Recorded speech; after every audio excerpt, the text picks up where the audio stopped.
Hi friends, welcome to our channel lucky chikki vlogs. మీకు కనుక మా వీడియోస్ నచ్చినట్టయితే లైక్ చేయండి, షేర్ చేయండి, సబ్స్క్రైబ్ చేసుకోండి. ఇప్పుడు మనం హనుమాన్ గురించి తెలుసుకుందాం. మహిమ గల అంతులేని శక్తి, అనంతమైన భక్తి, ఈ రెండిటికి అద్భుతమైన కలయికను కళ్ళకు కట్టినట్టు తెలుసుకుందాం. ఒకసారి చూడండి, ప్రపంచాన్ని గడగడలాడించే శక్తి హనుమాన్కి మాత్రం ఉంది. ఇప్పుడు మనం హనుమాన్ కథ తెలుసుకుందాం. Okay, start. అసలు ఈ అద్భుత కథ ఎక్కడ మొదలైందో అక్కడికే వెళదాం. అదే ఆయన బాల్యం. ఒక అద్భుతమైన జననం, అలాగే అనుకోకుండా జరిగిన ఒక చిన్న పొరపాటు ఈ గొప్ప కావ్యానికి ఎలా పునాది వేశాయో ఇప్పుడు చూద్దాం. మనం త్రేతాయుగం కాలానికి వెళితే, ఓవైపు అయోధ్యలో దశరథ మహారాజుకు శ్రీరాముడు జన్మించాడు. సరిగ్గా అదే సమయంలో వానరరాజు కేసరి, అంజనాదేవిలకు మహాబలవంతుడైన హనుమంతుడు జన్మించాడు. హనుమంతుడి అపారమైన శక్తి ఆయన చిన్నతనం నుంచే మనకు కనిపిస్తుంది. ఆయన ఎంతటి బలశాలి అంటే, ఉదయిస్తున్న సూర్యుణ్ణి చూసి ఒక ఎర్రటి పండు అనుకొని ఆకాశంలోకి ఎగిరి పట్టుకోవడానికి ప్రయత్నించాడు. ఆ అల్లరి దృశ్యం దేవతలను సైతం ఆశ్చర్యానికి గురిచేసింది తెలుసా? అయితే తన శక్తిని ప్రదర్శించిన ఈ సంఘటనే ఆయన జీవితంలో ఒక ఊహించని పెద్ద అడ్డంకికి దారితీసింది. ఇక్కడే ఒక చిన్న ట్విస్ట్. ఆ చిన్ననాటి అల్లరి కారణంగానే ఋషులు ఆయనకు ఒక ప్రత్యేకమైన శాపాన్నిచ్చారు. అదేంటంటే, నీవు నీ శక్తిని పూర్తిగా మరచిపోతావు. ఎవరో గుర్తుచేస్తేనే నీ శక్తి నీకు మళ్ళీ గుర్తుకొస్తుంది.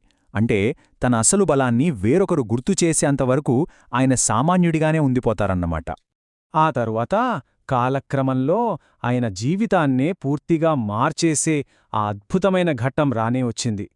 కిష్కింధలో జరిగిన ఆ తొలి కలయిక ఎలా జరిగిందో ఇప్పుడు చూద్దాం. సీతమ్మ కోసం వెతుకుతూ శ్రీరాముడు కిష్కింధకు చేరుకున్నప్పుడు హనుమంతుడితో ఆ తొలి పరిచయం జరుగుతుంది. ఈ ఘట్టంలో ఒక విశేషమేమిటంటే, ఆ క్షణం నుంచే ఆయన తన ఉనికిని, తన మొత్తం జీవితాన్ని కేవలం రామసేవకే అంకితం చేసేశారు. ఇక్కడి నుంచే ఈ కథ ఒక గొప్ప మలుపు తీసుకుంటుంది. ఇక్కడి నుంచి కథ మరింత వేగవంతమవుతుంది. సీతమ్మ అన్వేషణలో ముందుకు వెళ్తున్నప్పుడు ఒక అతిపెద్ద అడ్డంకి ఎదురవుతుంది.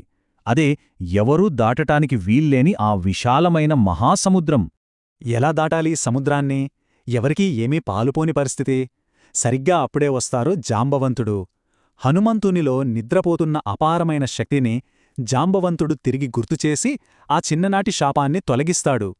హనుమంతుడు అసలు ఎవరు, ఆయన శక్తి ఎలాంటిది అని గుర్తుచేయడం వల్లే ఆ తర్వాత జరగబోయే అత్యంత వీరోచిత ఘట్టాలకు రంగం సిద్ధమవుతుంది.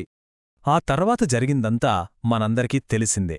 జై శ్రీరామ్ అని గర్జించి ఒకే ఉదుటున ఆ సముద్రాన్ని దాటడం, అశోకవాటికలో సీతమ్మను కనుగొని ధైర్యం చెప్పడం, ఆ తర్వాత రావణుడి సైన్యాన్ని ఒంటరిగా ఓడించి తన తోకకు అంటుకున్న మంటలతో లంకను దానం చేయడం. అబ్బా, ఈ సంఘటనలన్నీ చూస్తుంటే అసలు రామాయణంలో ఎదురైన అతిపెద్ద సమస్యలకు హనుమంతుడు ఎలా ఒక వన్ మ్యాన్ సొల్యూషన్ అయ్యాడో కదా అనిపిస్తుంది. సరే, అంతటితో ఆగిపోయిందా? లేదు. యుద్ధ సమయంలో మరో భయంకరమైన సంక్షోభం ఎదురైంది. లక్ష్మణుడు యుద్ధభూమిలో మూర్ఛపోయినప్పుడు ఏం జరిగిందో ఇప్పుడు చూద్దాం. ప్రాణాపాయ స్థితిలో ఉన్న లక్ష్మణుడి ప్రాణాలు కాపాడే సంజీవనీ మూలిక కోసం హనుమంతుడు ఏకంగా హిమాలయాలకే పయనమవుతారు. కాని అక్కడకు వెళ్ళాక ఆ పర్వతం మీద ఆ నిర్దిష్టమైన మొక్కను గుర్తించలేరు. ఇక్కడేమో సమయం మించిపోతోంది. అప్పుడు చాలా వేగంగా ఆయనొక సాహసోపేతమైన నిర్ణయం తీసుకోవాల్సి వస్తుంది.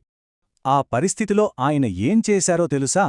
ఏకంగా ఆ పర్వతాన్నే పెకలించుకుని యుద్ధభూమికి మోసుకొచ్చేశారు. ప్రాణాన్ని కాపాడ్డానికి ఆయనే స్వయంగా ఒక పర్వతాన్ని కదిలించేశారంటే ఆయన బలం ఎలాంటిదో అర్థం చేసుకోవచ్చు. సమస్యను పరిష్కరించడంలో ఆయనకున్న ఆ అంకితభావానికి ఇదొక సజీవ ఉదాహరణ. కాని ఎంత సాధించిన తర్వాత కూడా ఆయన అసలు వ్యక్తిత్వం ఎలాంటిదో రావణవధ తర్వాత మనకు స్పష్టంగా కనిపిస్తుంది. ఆయనలోని ఆ శాశ్వతమైన భక్తి ఏంటో గమనిద్దాం. ఆయన ఏమంటారంటే, నాకు మీ సేవే గొప్ప వరం అని. ఆయన ఎంతటి వీరుడైనా, అసాధ్యాలను సుసాధ్యం చేసినా చివరికి శ్రీరాముడి పాదాల దగ్గరే ఉండిపోయారు. ఆయన శాశ్వతమైన సేవానిరతికి, ఎప్పటికీ నిలిచిపోయే భక్తికి ఈ ఒక్క వాక్యం అద్దం పడుతుంది. ఒక్కసారి బేరీజు వేసుకుని చూద్దాం. ఒకవైపు సముద్రాల దాటడం, రాక్షస సైన్యాలను ఓడించడం, ఏకంగా పర్వతాలనే ఎత్తడం లాంటి ప్రపంచాన్ని గడగడలాడించే అనంతమైన శక్తి. ఇంకోవైపు ఒక సామాన్య సేవకుడిలా శ్రీరాముని పాదాల వద్దే నిలిచిపోయే గొప్ప వినయం.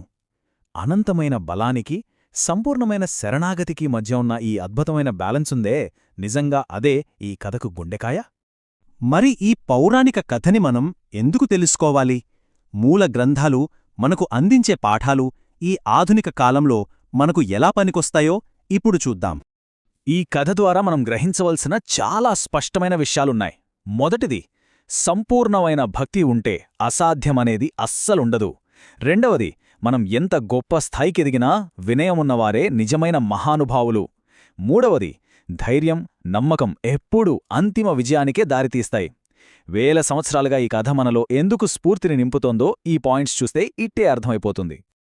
ఆ గొప్ప వీరుడి వారసత్వాన్ని గౌరవిస్తూ ఈ మూలకథ అత్యంత శక్తివంతమైన నినాదాలతో ఇలా ముగుస్తుంది: జై శ్రీరామ్, జై హనుమాన్. ఈ నినాదాలు కేవలం మాటలు కావు, ఒక అపారమైన శక్తికి ప్రతిరూపాలు. ఇక ఈ విశ్లేషణను ముగించే ముందు ఒక చిన్న ఆలోచన చేద్దాం. చెక్కు చెదరని విశ్వాసం, అంతకంటే లోతైన వినయం, ఈ రెండింటినీ మనం అలవర్చుకుంటే మన దైనందిన జీవితంలో ఎదురయ్యే మహాసముద్రాలను, పర్వతాల లాంటి కష్టాలను ఈజీగా జయించలేమా? మన ఆధునిక కాలపు సవాళ్లను ఎదుర్కొనేటప్పుడు దీని గురించి ఒక్కసారి ఆలోచించండి. ఈ విశ్లేషణను ఇంత ఆసక్తిగా, ఓపికగా విన్నందుకు చాలా ధన్యవాదాలు. మళ్ళీ కలుద్దాం.